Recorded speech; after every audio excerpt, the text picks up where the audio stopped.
Set Phasers, a highly illogical Star Trek podcast.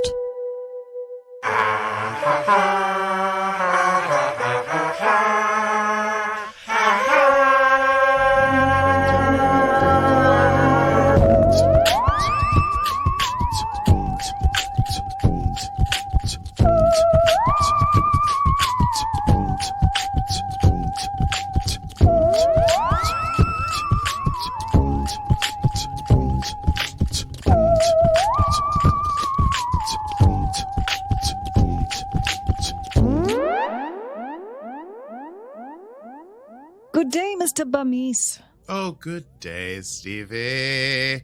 What a day it is. What ho? What ho in the neighborhood? What ho in the neighborhood? Well, the penultimate episode ever of Star Trek Picard is what ho. I know. Shock. And it was one hell of an episode. It was. How are they going to wrap that up in just one episode? Idea. Yeah, they really made a mess. A little bit, yeah. I mean, I've been wondering where it's going, and now we know where it's going, but it doesn't have long to get there. A lot has been explained, but there's still a few questions left on the table. Nonetheless, welcome into the program, dear listeners. You are listening to Set Phasers, a highly illogical Star Trek podcast even. And today's stardate is stardate 2390416.2, and we're discussing Picard Season 3, Episode 9, entitled Vox, which is explained in this. It's what's one heck of an episode. So much happens. But before we get into how great this episode was, we gotta handle a little business. Are you a super duper Star Trek fan? Excuse me? I don't know.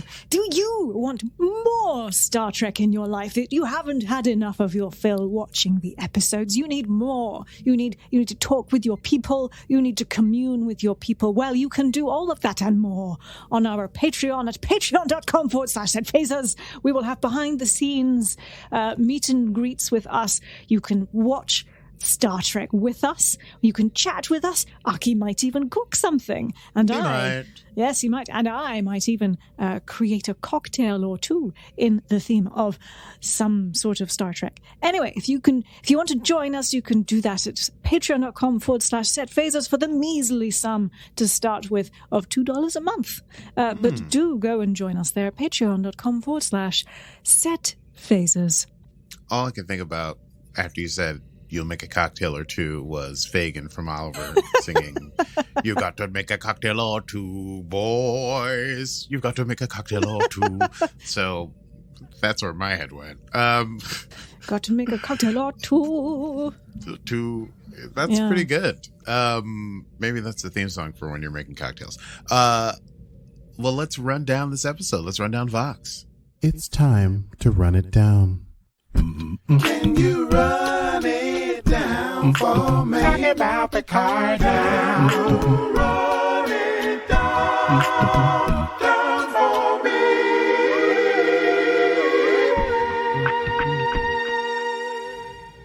Star Trek Picard. Star Trek Picard. Yes. Okay. Well, hey, last episode, we finally took care of Vadic and the strike, and Troy's on the ship, and we're going to deal with whatever weird demon's mental thing is going on inside of Jack's head. They sit down together.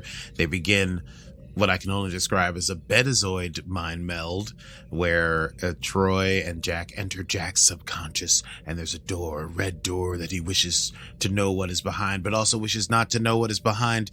And they have a bit of a talk there, and the hallway to the doors got the red door and these vine webs, these vein webs, everything being connected. And Jack is remembering a time that he was, I think, Crimson Arboretum on Raritan 4 with his mom, and he loves how the flowers, they seem separate, but they're all connected together. And anyway, Troy's like, okay, well, that's cool. Should we see what's behind the door? She opens the door. She looks. She immediately breaks the connection, runs out of the room. Jack wondering what the hell is going on. She goes to find Picard and Beverly Crusher, and they say, "What did you see in his mind?" And we get a flashback of what she did see as she opened the door. There, floating in space, a Borg cube.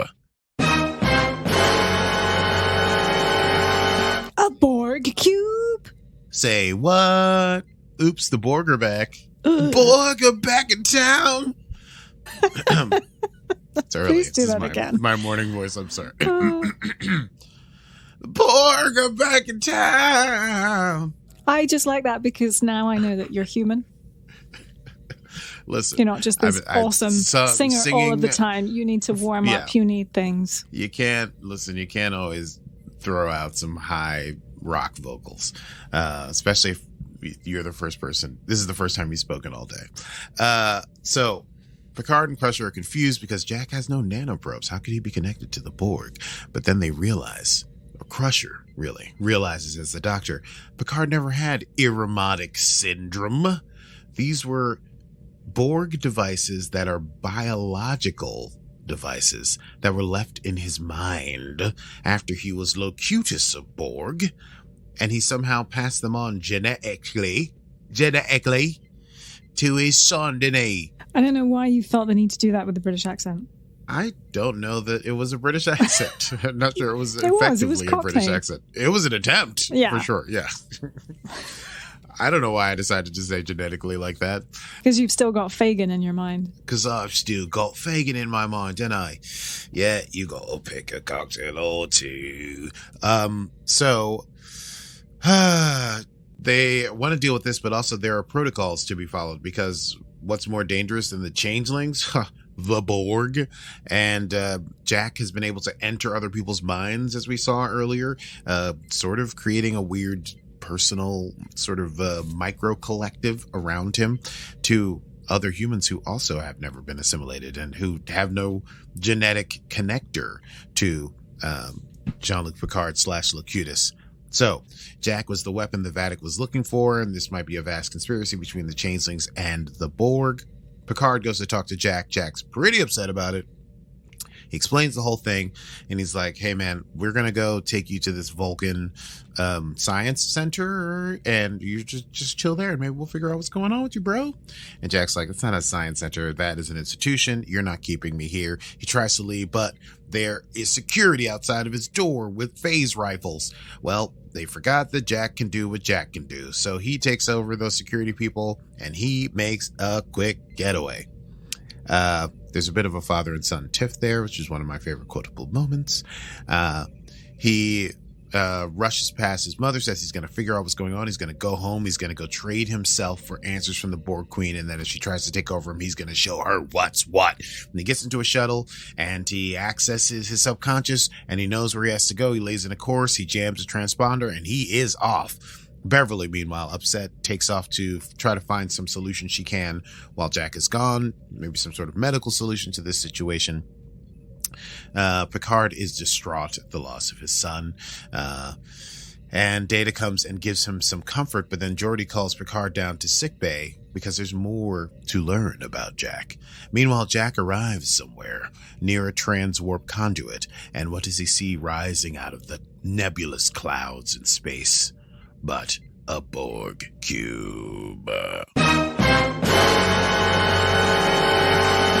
You know, the thing is, I can't sing right now, but I can make this voice, which will only last for like another hour or so. So I'm really going to try to milk it. Yes, he gets to this Borg cube, he transports on board, and he starts to do some stuff. Meanwhile, Geordi shows Picard this genetic code that was left behind from his assimilation that they could never track, this Irromotic syndrome, which actually turns out to be Borg tech, Borg biological tech, dormant Borg biological tech. And Picard was a receiver, Locutus. The locutor, the speaker, was a receiver for the collective, for the Queen. Meanwhile, Jack is a transmitter, like a little mini queen, I guess. Right? Is that kind of the vibe? Yeah. Anyway. And the changelings wanted the code, and that's why they stole Picard's remains from the Daystrom station. And they wanted to use that, but they're still at this point going through the information. They don't know how Jack is able to send signals to non-assimilated persons, which he's been doing on the ship with his eyes. Anyway, but also it's finally Frontier Day. which means all of Starfleet is gathered around Earth with all the ships, and this is when whatever the Changelings and Borg had planned would go off. And so Picard's like, we have to warn them, and we flash to the Sol system, and the new Enterprise is launching, and Admiral Shelby is celebrating 250 years since the Enterprise NX-01. Everybody go check out Enterprise launched. And there's fireworks and stuff in space or whatever. Jack, meanwhile, on what I like to call the jacked up cube, because his name is Jack and the cube is kind of jacked up. He beams aboard. The Borg Queen welcomes him home. He's talking to her. He's got his phaser out. But when he finally confronts the Borg Queen, he is unable to shoot her. Shoot her! To reference Jurassic Park, and yet another accent work from me. And when he realizes he is unable to do that, to carry out his whole trade myself and then show her what's what, that's when the nanoprobes swing down on their tentacles towards him, and they stab into him, and his face goes blank. Meanwhile, they're super happy over at Frontier Day because they've got this brand new super cool thing they're doing, because Starfleet never learns that computers are dangerous and you shouldn't give them complete control over everything. They have this thing called fleet formation, which allows the whole fleet to talk to itself and move as one, like a flock of gulls. And they enable fleet formation, so all the ships in the entire Star Trek and Star Trek, in the entire Starfleet fleet are moving in like a cloud of locusts, all together, and so on and so forth. And that is when the Titan arrives, and they're sort of like, gosh, it's like this technology is so Borg-esque. It's like insane that they would even try to do that. Crusher, Data, and Geordi are going through the information, and they discover how the assimilation takes place. Now, hold on to your butts, once again referencing Jurassic Park, because this is how it's done. They took the genetic code from Picard's remains, they found the actual coding, turned it into literal code, used it as part of the transporter architecture, which uses, like, when it's reconstituting things, so it's not doing it from jump, it reconstitutes things using sort of a template. Like, you know, humans have 2 legs and 2 arms, and they also have this weird Borg ironic code stuff. So people, as they've been transporting through the fleet, so the Changelings infiltrate the fleet. They get this transporter, this Borg, oh god, they get this dormant Borg biological code stuff into the transporter architecture, and so everyone who's transporting back and forth is becoming biologically assimilated. It's a pretty great little scheme. I wish I thought of it myself. And so they get there, and Picard then tries to send immediately the Titan is being taken over by the fleet formation. Picard tries to send an emergency message that the Borg are coming, interrupting Shelby's speech. And just as he's doing that, there's a massive energy spike. And guess what? The Borg, assimilation program has gone off. But just as that's happening, Crusher, Data, and Geordi realize, you can't really implicate this code into like grown adults because their brains have finished forming. But anyone under the age of 25 whose frontal cortex has not yet fully been completed is susceptible to this biological assimilation. And so all the young people go Borg, including both of the LaForges, Alondra and Sydney. They take over the ship. It's a disaster. We see Admiral Shelby get basically straight up assassinated. We hear the order come down from the Borg collective, eliminate all unassimilated. And a group that I now will be referring to as the Olds have to make a run for it. So they all leave the bridge, and they're fighting their way out the bridge. The Borg take over the Titan. One ship does manage to get recontrol its bridge, but it's still subject to the fleet formation protocol. And so it is removed from the fleet outside of its own control, brought in front of the fleet, and summarily destroyed. But how was that message got out? It was got out along a maintenance channel called 99 Delta, which I guess the Borg weren't looking at. So anyway, Picard orders everyone to go to the maintenance sublevel because that's where there's no Borg, and maybe they can find a maintenance shuttle, and maybe they can get the heck out of there. So all the olds gather together there down in the maintenance ship, and then they're like, how are we going to get out of here? Geordi has an idea. He gets into the shuttle with Data, but that's when the young Borg start to attack again, and the olds are using stun, but the young Borgs are not doing that. And so they make a last stand so everyone can get on the ship, but one person is critically injured in this attempt to get everyone onto the shuttle as Geordi and Data are trying to hatch their plan, and it is none other than the cantankerous, curmudgeonly Captain Shaw, who takes a critical hit. 7 of 9, stays behind. Are you about to pew pew pew? Oh, you look like you were gonna pew. He takes a critical pew pew pew, and sure, why not? That's what happens. He takes one of those, falls to the ground. 7 of 9 stays behind. She tells everyone else to go, but everyone does go except Rafi, who's like, a fat chance I'm going to leave you behind. They manage to finish off the Borg that are down there, and Captain Shaw, in his last breath, gives the con not to Commander Hansen, but to 7 of 9.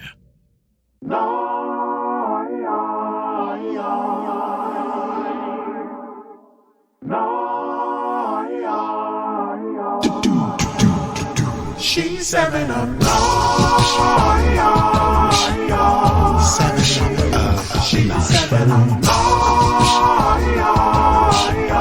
7 of 9. It's 7 of 9. Woo. It's 7 of 9. Man, I gotta wake up that. earlier. I Love literally just crawled to this microphone. I wish I couldn't sing along with myself just now. Yeah, so 7 of 9 now has the con of the Titan, even though technically the Borg children have the con of the Titan. And Shaw dies there. The shuttle flies off. Geordi and Data had their plan. They warp to, guess where? The Fleet Museum, because they need a ship, and they need a ship that can't be corrupted by the fleet. The fleet formation thing. They need something that's non-networked, basically, an air-gapped ship. And Geordi's like, well, I was going to say this is a surprise because I've been working on it for the last couple of years here while I've been, the Commodore or whatever he is of the Fleet Museum. And he opens up the bay, and there inside is the Enterprise NC-1701D. The one in the saucer session crashed into the planet and stuff. He's been putting it back together, and it's going to work. So they all like, hey, this is the ship. It's us, the olds, everyone. What was brilliant about, I have to get right. Anyway, they fully made it so that basically, even though we love 7 of 9 and Rafi, they had to stay behind. So we truly get the original bridge crew, the next generation, the last next generation, if you will, returning to the bridge of the 1701D, which, what a feeling. Ooh, it's crazy. I know. Yeah, I got chills when the turbolift opens and they come out. Oh my God. And everything turns on. It was so beautiful and wonderful, and it really, it becomes like this weird poetic, all the dialogue becomes very like, what do you think, Captain? Do you think she'll make it? Oh yes, she'll fly. It's like Robert Frost wrote the last 10 minutes of this episode. And so they're like, well, Picard's like, I can't ask you all to do all this crazy stuff, but I think we have to try and save the Federation from this Borg conspiracy. And they all say, what are you talking about, man? Not only are we the crew of the USS Enterprise, we're your family, baby. When you're here, you're family. And Riker says, in fact, Jean-Luc, wherever you go, we go. And so they all take their stations. They plot a course for Earth, maximum warp. The course is laid in. Engage.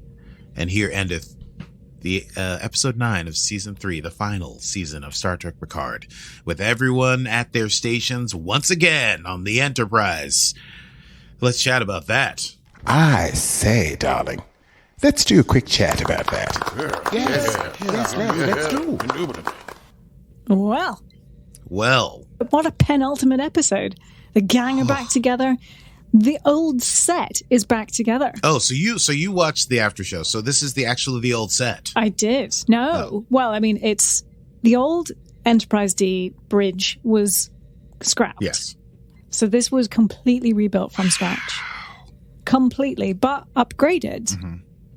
You know, with new technology and all of that kind of stuff. Beautiful. Yeah, so it's not just plastic on plastic things with lights behind them. Yeah, it's cool stuff. Yeah. I mean, there is software in this, so like when you touch it, the colors change and stuff. Bleep, like. bleep, bleep, bleep, bleep, bleep, bleep, bleep, bleep, bleep. Yes.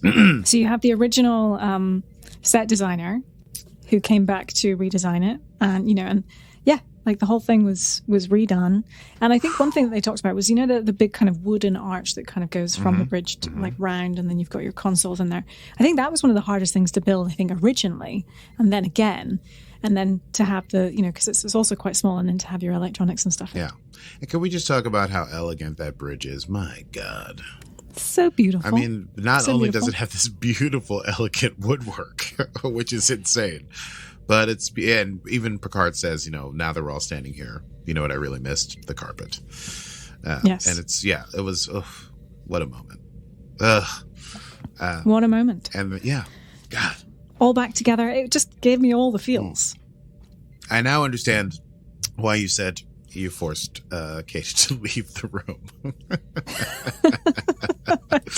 She was talking too much. Yeah. Like, I was like, I'm watching the episode like, where is Stevie going to freak out here? I was like, okay, Borg, that freaked me out. Okay. Oh, Jack, that freaked me out. Assimilation is futile. That freaked me out. But then, man, and I sort of like, when they go to the Fleet Museum and he opens, I was like, this is going to be the fucking Enterprise. Anyway, that was great. The thing I was going to say before was, we now know the plot and everything, presumably, but we still don't know who is weirdo flesh the hand guy. We do. We do? It's the Borg Queen. You think It's the Borg Queen. The Borg Queen? I don't think. I know. Terry Metalis has confirmed it is the Borg Queen. It was just a weird. I guess we haven't seen the Borg Queen's face, but I was like, what a weird looking flesh hand. Please. And we haven't seen her face because she is quite banged up. Since the last time that she was seen in this timeline was when now Admiral Janeway gave her... What for? What for? Exactly. Okay. So, this is the Borg Queen that Admiral Janeway gave the business to. it is. And this is... You hear it. It's voiced by Alice Kriege. Yeah. And because initially I was like, oh, maybe I thought it might have been Annie Schwerin prior to her, unfortunate passing. But no, it's Alice Kriege reprising her role from initially First Contact and then Voyager, reprising this role. But you only hear her. Right. And we see the back of the Borg Queen. Yes. I don't know if we're going to, I assume we'll see her face, and I assume there will be some sort of reveal about that. Wild. We shall see. They did a very good job of shifting the voice in Jack's head from like Beverly to the Borg Queen, because I was like, are they just changing voices? I couldn't tell which Borg Queen it was going to be. So there you go. I wasn't sure if it was going to be like Jurati, and then I had to remind myself that was actually a different timeline. Yeah, and that Jurati is like doing some sort of battle it's like has nominal membership or something. It's kind of confusing how that Borgati, it's like a different. Anyway, if this is the OG Borg Queen, it's a totally different Borg collective, essentially, which is interesting because it means that all of Picard has been about the Borg, all 3 seasons. Yeah. Right. Yeah. Yep. And in episode 4, I think we were reminded, I think it was Captain Shaw who reminded us that the last time we saw the Borg was 10 years ago, which reminded us that what we saw in season 2, not the regular Borg, different timeline. Exactly. And also... It fills in these plot holes that were at the end of First Contact, and how was Picard able to hear the Borg when, So now we've essentially fixed this plot hole that we had. And also, the beginning of season 1 was him being like, well, I'm dying because of these old Borg implants, because of this aromatic syndrome business. Well, we didn't know the two things were conflated. And then now, so it's really a beautiful, anyway, watching the end. Overarching, beautiful. Like, they've really thought this through. Yes. Watching the end of this episode, this is the first time I felt this way. Because I was watching something, not because of something internally, made me want to go watch TNG season 1, episode 1, all the way through to the end of Picard now. Like, all 7 seasons, 4 movies, 3 seasons of Picard. This, like, if they're wrapping this into a beautiful bow, it's like a beautiful epic story. It's like, anyway, I'm very excited. I'm very excited about the end here. It's brilliant and it's so well written. And, you know, how many shows get the opportunity to wrap things up in this way, you know? All the original to go cast. back and yeah. War. Okay. So, all right. So that was my only question was about that. And, well,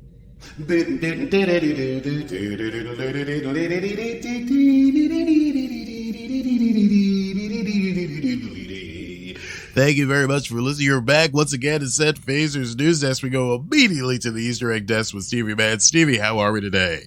Well, hi there, Aki. Hi there. It's good to be here. It's good to be here on the set of Picard Season 3, Episode 9, the penultimate episode of Star Trek Picard. Star Trek Picard. Star Trek Picard. Oh, I mean, I just feel like this entire season has just been Easter eggs. So openly Easter eggs. Mm-hmm. Just everywhere. So let's start with the Crimson Arboretum on Raritan 4. Yes.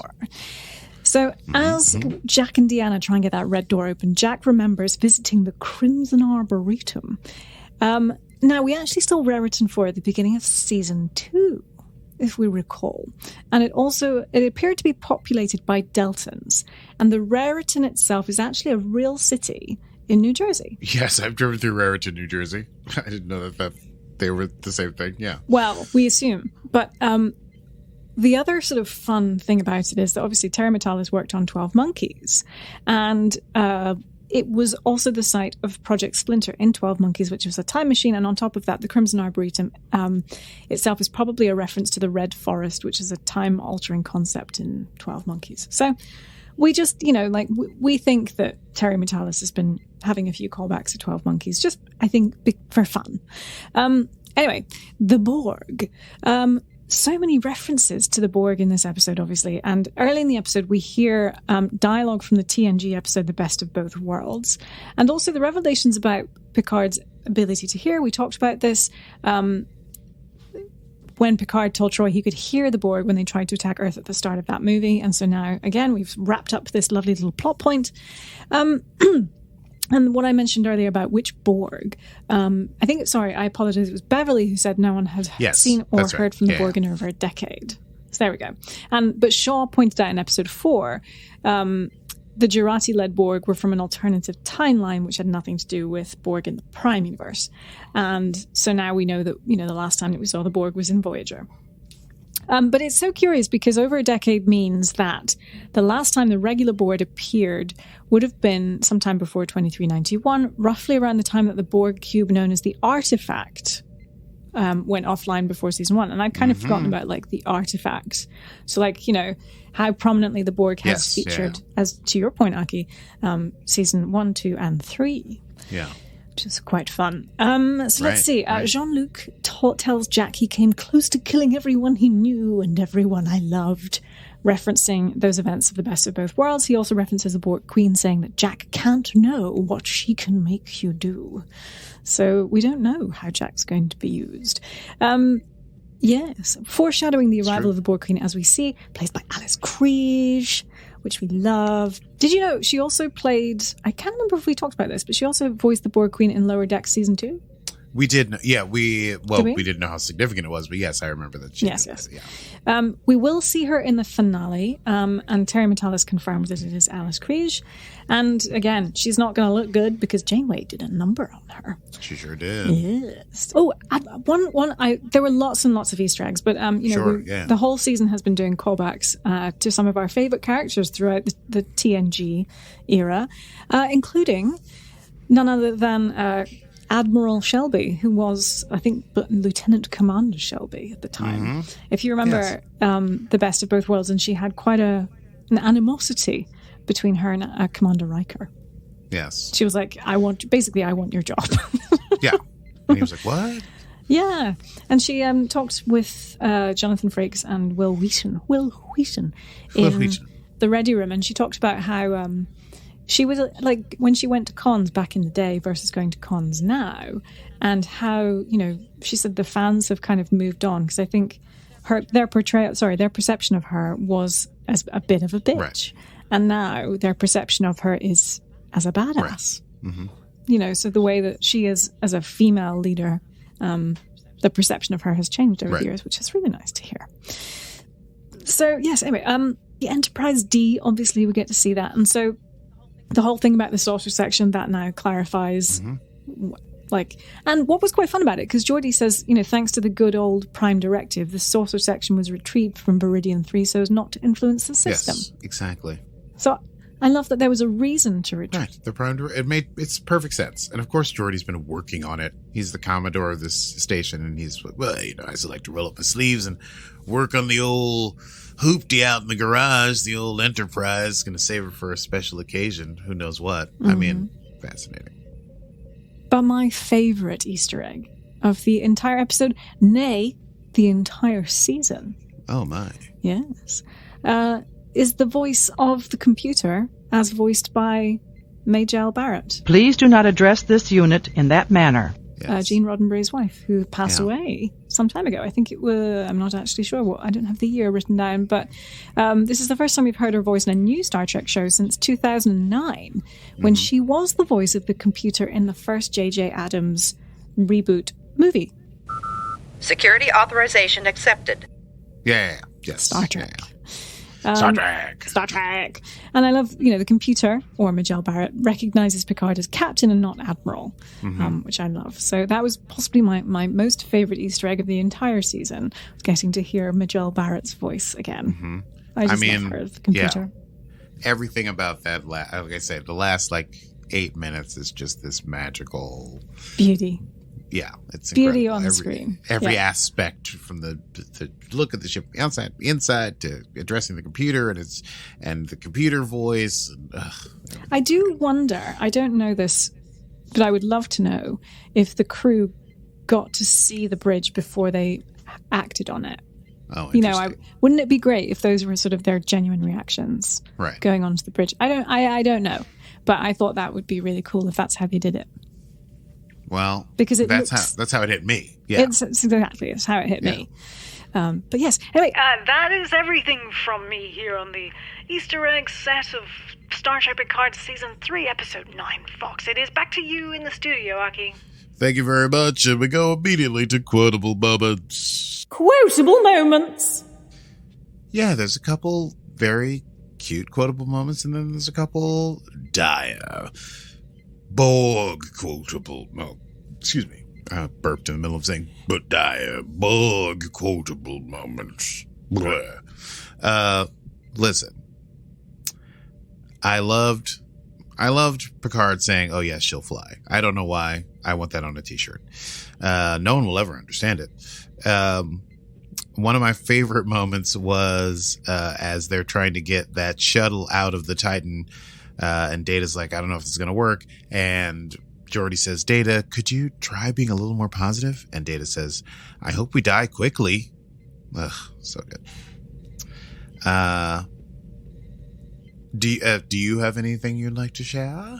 I'm going to share one right now, and I think it Please. was Troy, and she said, I've never been so happy to see so many wrinkles.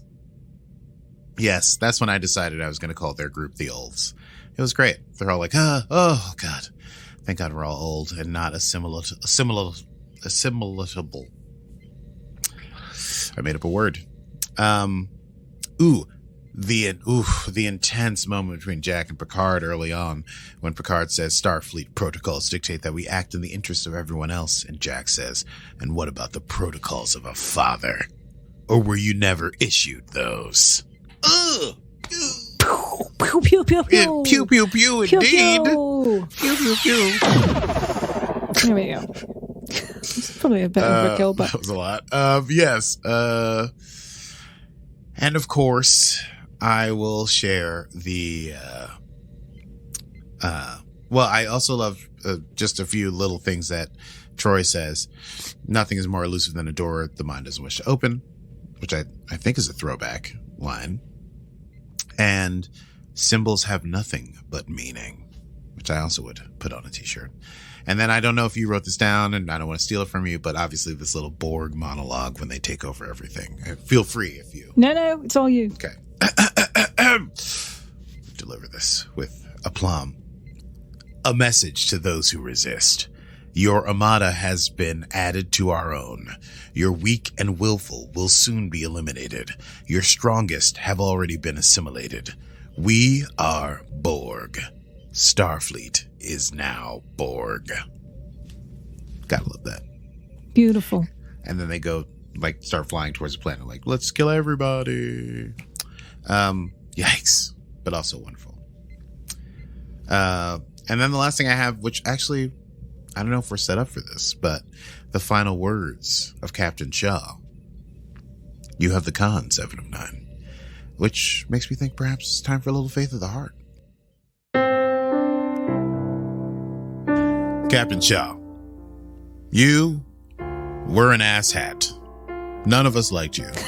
You talked with food in your mouth, and you were rude to Jean-Luc Picard and to William T. Riker.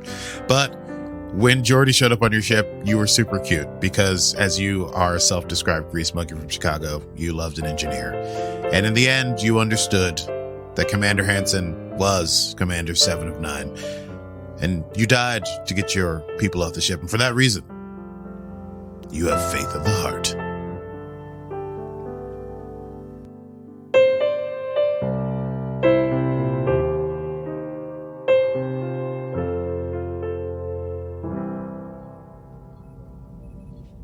It's beautiful. It's beautiful. As you were. I will. He was a great character. I sort of was like, yeah, I was like, he's going to die. He went on a journey, but I sort of knew he was going to die. I was like, because Seven's got to take over the ship, baby. And you had to have someone who, like, they had to earn it. You know, you had to, like, dislike them, and then you're like, oh, kind of like you. And he had some really good lines. Yeah. He came around. Well, shall we move on to next time? I think we should.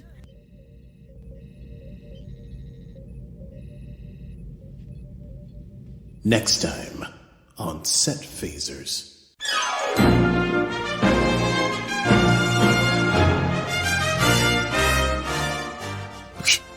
Well, next time, our final next time for Picard, we will watch the season finale, the series finale, and the TNG finale of this story arc. So please do join us. Otherwise, if you enjoyed this episode, please find us wherever you get your podcasts. We have podcasts for Picard, Discovery, Lower Decks. We're getting it all in, baby. Strange New World. So find us wherever you get your podcasts, and you can listen to us talk about, get weepy about how wonderful Star Trek is. That's pretty much what we do here at Set Phasers. But don't forget, you can, of course, join us boldly going on patreon.com/Set Phasers. What are you laughing at? It's like boldly going on Patreon. Yes, we do. Patreon.com/Set Phasers. Yes, we're also on the social medias. You can find us at Set Phasers Podcast. We do what we do when we do it. Right. Have you frozen? No. No. I just felt awkward about how I ended that sentence. I didn't freeze. Got it. Well, that is wonderful. Well, that is it from us. I am Stevie Mans. And I am right, true, purposeful, perfect. And this has been Set Phasers, a highly illogical Star Trek podcast. Computer. End program.